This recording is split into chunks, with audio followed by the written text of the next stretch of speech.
नमस्कार दोस्तों, मैं मंजीत सिंह अरोड़ा मानव चेतना से। जिस प्रकार से नर्सिंग वालों के पास आए हैं, अध्यक्ष जी डटे हुए हैं। यहाँ पर नर्सिंग वालों के रोज कमेंट आ रहे हैं क्या हो रहा है नर्सिंग का मामला, परंतु आपके अध्यक्ष तो मैं कह रहा हूँ डटे हुए हैं। यहाँ पर आप लोग कहाँ हैं? जिस प्रकार से नर्सिंग का मामला चल रहा है, मंत्री ने कह दिया हो रहा है, विधानसभा कूच हो रहे हैं, लगातार युवा विधानसभा कूच कर रहे हैं, कभी कुछ कर रहे हैं देहरादून में। क्या लगता है नर्सिंग वालों को भी कुछ ऐसा करना पड़ेगा या आपका काम हो जाएगा? देखिए, आप कूच की बात कर रहे हैं। हमारे जो नर्सिंग अधिकारी हैं, हमें बड़े अफ़सोस और खेदजनक स्थिति में बोलना पड़ रहा है कि वो लोग धरना स्थल पर नहीं आ रहे हैं और हमारे यहाँ पर धीरे-धीरे करके संख्या कम हो रही है। हम 4 महीने से अपनी जो है जॉब छोड़कर, अपना घर-बार परिवार छोड़कर, अपना गाँव खलिहान छोड़कर यहाँ पर बैठे हुए हैं। मैं आपके मानव चेतना चैनल के माध्यम से कहना चाहूँगा कि आप लोग जो है अधिक से अधिक संख्या में हमारे धरना स्थल पहुँचें। आप जो है मॉर्निंग, इवनिंग, नाइट हमारी तीनों शिफ्टें लगातार किसी भी शिफ्ट में आप ज्वाइन कर सकते हैं, ऐसा नहीं है। आप प्राइवेट में भी अगर काम कर रहे हैं तब भी आपको आना है, तो इसलिए आप लोग बने रहेंगे। और मैं आपके चैनल के माध्यम से बताना चाहूँगा कि हमारे टोटल जो भी 2800 पद हैं उनमें भर्ती वर्षवार होगी। ये बिल्कुल 100% श्योर है, लेकिन आपको आना पड़ेगा। तो अध्यक्ष जी ने कहा है ये सिद्ध पीठ है, यहाँ पर आके माथा टेकिए, मंदिर है और यहाँ पर बिल्कुल आपका काम करवाया जाएगा, नर्सिंग वालों का काम कराया जाएगा। उससे पहले मैं आपको पहाड़ की कड़ी दिखा देता हूँ। नर्सिंग के धरने पर पहाड़ की कड़ी बन रही है, बहुत स्वाद कड़ी लग रही है, बहुत देख रहे हैं आप कितनी बढ़िया। अगर आप धरने पे आते तो आप लोगों को ये कड़ी जरूर मिलती, क्योंकि आप लोगों ने विशेषकर पूछा है धरने का क्या हाल है। तो मैं दिखा रहा हूँ, धरना बहुत बढ़िया है, कड़ी बन रही है, भात दाल चावल यहाँ सब कुछ मिलेगा। क्या लगता है नर्सिंग वालों का काम अब कब तक होगा? क्योंकि आप लोग अब जिस प्रकार से अध्यक्ष जी आपके डटे हुए हैं और ये कह रहे हैं जियो लेके जाएंगे, तो क्या लगता है जियो लेके ही जाएंगे आप? ये लेके जाएंगे, इसलिए 4 महीने से ज़्यादा में हो गया है। 4 महीने बहुत लंबा समय होता है, तो इसी उम्मीद हम तो बैठे हैं। 4 महीने हैं और 4 नर्सिंग के अधिकारी यहाँ पर बैठे हुए हैं। क्या लगता है जिस प्रकार से नर्सिंग वाले यहाँ पर धरने पर नहीं आ रहे, आपके साथी नहीं आ रहे यहाँ पर, क्या लगता है? अध्यक्ष जी तो कह रहे हैं कि मैं बैठा हुआ हूँ और मैं नहीं हटूंगा और मैं काम करवा के ही जाऊंगा।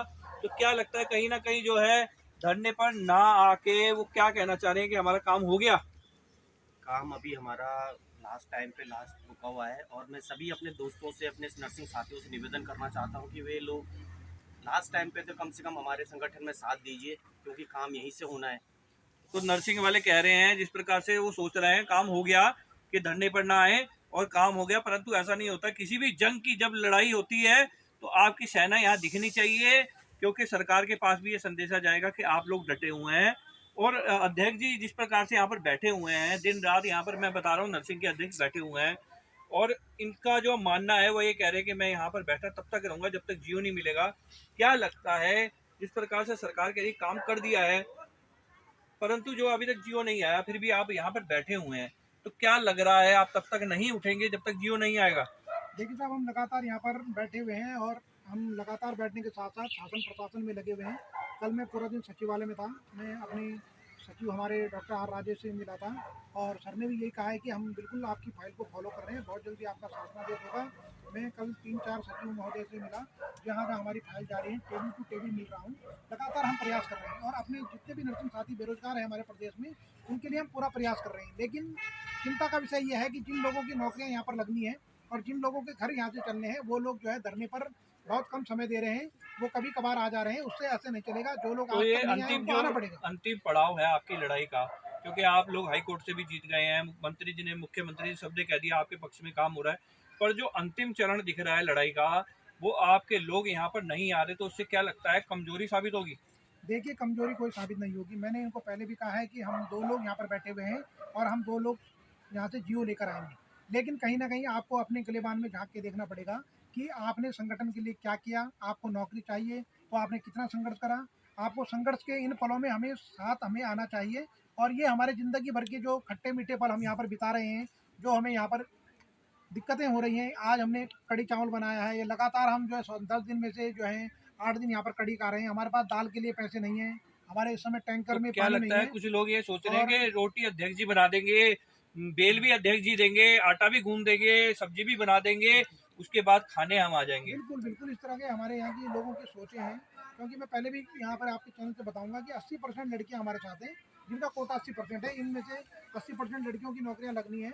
और वो ये सोच रहे हैं कि हम जो धरना स्थल पर हम झाड़ू मारते हैं, यहाँ पर साफ सफाई करते हैं, सुबह आकर हम ये गद्दे सुखाते हैं, यहाँ पर बर्तन धोते हैं और रोटियां बना रहे हैं, चाहे हम खाना बना रहे हैं, तो सब सोच रहे हैं कि जो भी होगा, जियो होगा, विज्ञप्ति होगी, सारे हमारे संगठन के जो अध्यक्ष जी करेंगे और बाकी हमें नौकरी चाहिए, हम तो नौकरी एक में आ जाएंगे। पर्सनल सवाल पूछूंगा, वैसे मेरा कोई उद्देश्य नहीं है ऐसा सवाल पूछने का, आर्थिक रूप में सवाल पूछूंगा। जैसे टेंट भी लगे हुए हैं, खाने का खर्चा है, सब कुछ है, तो क्या संगठन के माध्यम से संगठन के लोग आपका सहयोग कर रहे हैं? जिस प्रकार से आप अध्यक्ष हैं, आप डटे हुए हैं, यहाँ पर और भी खर्चे हैं, तरह तरह के लोग यहाँ पर आते भी हैं, आपके संगठन के लोग भी आते हैं कुछ, परंतु कुछ संगठन की तरफ से आपको सहयोग मिल रहा है बच्चों का, जिससे कि आप यहाँ इसका खर्चा उठा सके पूरा? देखिए साहब, हमें जो आपने बिल्कुल सही सवाल करा, ये कोई पर्सनल सवाल नहीं है। ये कहीं भी आप धरना चलता है या कोई पार्टी चलती है या कोई संगठन चलता है, तो उसकी रीढ़ की हड्डी होती है और उसकी रीढ़ होती है जो, वो एक जो है फाइनेंशियल सपोर्ट होती है। तो हो सकता है आपको बहुत बड़ा कार्यक्रम आगे करना पड़ जाए, कुछ ऐसी स्थिति आ जाए कि आपको रैली निकालनी पड़ जाए, कुछ ऐसा है, क्योंकि खर्चा बहुत होता है। अध्यक्ष का मतलब, अध्यक्ष का जो दायित्व होता है, आप वो तो निभा रहे हो आप, परंतु जो अध्यक्ष का खर्चा है उस समय का, कि रैली निकालनी है भैया, इतना पैसा जरूरत पड़ गया, तो वो कहाँ से लाएंगे आप? देखिए, हम लोग लगातार अपने साथियों से हाथ जोड़कर यही निवेदन करते हैं, लेकिन 100 में से केवल 1% लोग हैं जो जागरूक हैं, जो हमें 1500 रुपये जो है संगठन को देते हैं कभी कभार, और लेकिन और लोग नहीं कर रहे हैं। तो वो 99% जो लोग हैं, मैं उनको यहाँ पर आपके मन से कहना चाहूँगा इस चैनल के माध्यम से, कि आप लोग संगठन का साथ तो बनाए रखिए। आप दूर से नहीं आ सकते, आपके बच्चे छोटे हैं, सास ससुर बीमार हैं या घर की कोई परेशानी है, तो कम से कम आप यह इस टेंट का, इस खाने का, इस पीने का, इस टैंकर का, इस बिजली का और पानी का कम से कम खर्चा संगठन को देते रहे, जिससे संगठन लड़ता रहे। तो आज मैं पर्सनल रूप से नर्सिंग वालों को कहना चाहता हूँ कि भैया, जो आपके अध्यक्ष की पीड़ा है, वो बैठा तो हुआ है, वो समय तो दे रहा है, वो जा तो रहा है, संघर्ष तो कर रहा है, पर उसका साथ तो आप दीजिए, क्योंकि जिस प्रकार से ये लड़ाई लड़ी जाती है, मैं जानता हूँ, मैं कई संगठनों के साथ रहा हूँ, मतलब कवरेज भी करता हूँ, उनकी भावनाओं को भी समझता हूँ, पर जितना खर्चा इन लोगों का होता है, शायद हम इस बात को आप लोग नहीं समझ पा रहे हैं, क्योंकि जो संगठन है उसकी नींव जो है आर्थिक रूप से मजबूत होनी चाहिए, जिससे कि वो जो है लंबी लड़ाई लड़ सके। और कहीं ना कहीं आप अगर आर्थिक रूप में अपने संगठन को मजबूत करते हैं, तभी ये लड़ाई लड़ी जा सकती है। तो जिस प्रकार से आज आप 4 लोग यहाँ पर बैठे हैं, तो क्या लगता है, इस प्रकार से आप आगे लड़ाई लड़ पाएंगे? देखिए, हमारे लोग तो कभी कम होते हैं, कभी ज़्यादा होते हैं, कभी 8 हैं, कभी 12 हैं, कभी 20 हैं, कभी 25 हैं, ये लगातार लगता है। देखिए, जो लड़ाई होती है किसी भी संगठन की, वो अपने दिमाग की ताकत से लड़ी जाती है, और हमारा दिमाग पूरी तरीके से ताकतवर है और हमारा संगठन पूरी तरीके से ताकतवर है। कुछ लोग जो हैं, बहुत लंबा हमारा धरना हो गया, आज 126 दिन हो गए, तो लोग ऊब चुके हैं, कुछ लोगों की धैर्य शक्ति जवाब दे गई है, कुछ लोग घबरा जाते हैं, लेकिन मैं कभी घबराता नहीं हूँ। मैं इस नर्सिंग भर्ती के लिए हमने 12 साल का इंतजार किया है और 12 साल से हम संविदा पे काम कर रहे हैं, और मैं इतनी जल्दी घबराने वाला नहीं। मैं इस जियो को लेके जाऊंगा, ये भर्ती वर्षवार होगी हर अध्यक्ष ने तो साफ तौर पे कह दिया आपके, मैं जियो लेके जाऊंगा, जब तक नहीं हटूंगा, जब तक जियो नहीं मिलेगा।